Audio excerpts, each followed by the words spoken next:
Hi, I'm Romina Percy and welcome back to Earth from Space. Today the Copernicus Sentinel-2 mission takes us over the Laguna San Rafael National Park in southern Chile. Covering an area of around 17,000 square kilometers, the park includes the northern Patagonian ice field, a remnant of the Patagonian ice sheet that once covered the region.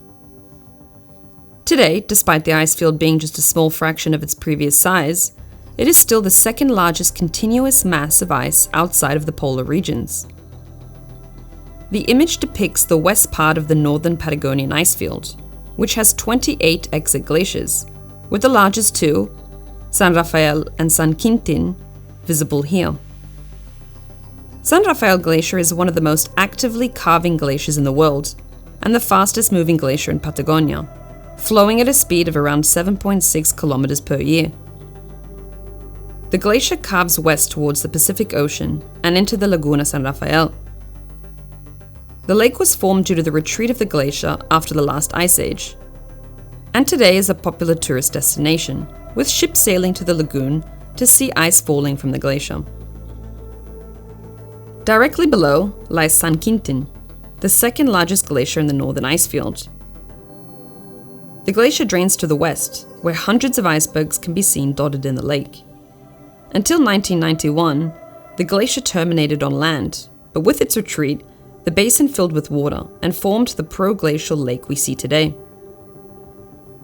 Together with its twin, San Rafael, the glaciers have been receding dramatically under the influence of global warming. Satellite data show that some of the glaciers in Patagonia are retreating faster than anywhere in the world. As temperatures rise and glaciers and ice sheets melt, the water eventually runs into the ocean, causing sea level to rise. According to a report last year, glaciers worldwide have lost over 9,000 gigatons of ice since 1961, raising sea level by 27 millimeters. Rising seas are one of the most distinctive and potentially devastating effects of Earth's warming climate. For the last 30 years, a series of satellites have collected global sea level measurements to keep an eye on its rising trend. Scheduled to launch in November 2020, the Copernicus Sentinel-2 microfreilich satellite will continue the long-term record of sea surface height measurements started in 1992. The satellite will collect the most accurate data on sea level and monitor how it changes over time. The satellite carries a radar altimeter, which works by measuring the time it takes for radar pulses to travel to Earth's surface and back again to the satellite. The spacecraft also carries 5 instruments to help monitor atmospheric conditions that affect the radar signal and to determine the precise position and velocity of the satellite in orbit.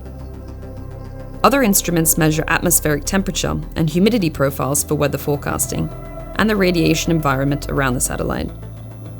And that brings us to the end of this edition. Don't forget to like and subscribe to the European Space Agency channel. From the ESA Web TV studios, thank you for watching.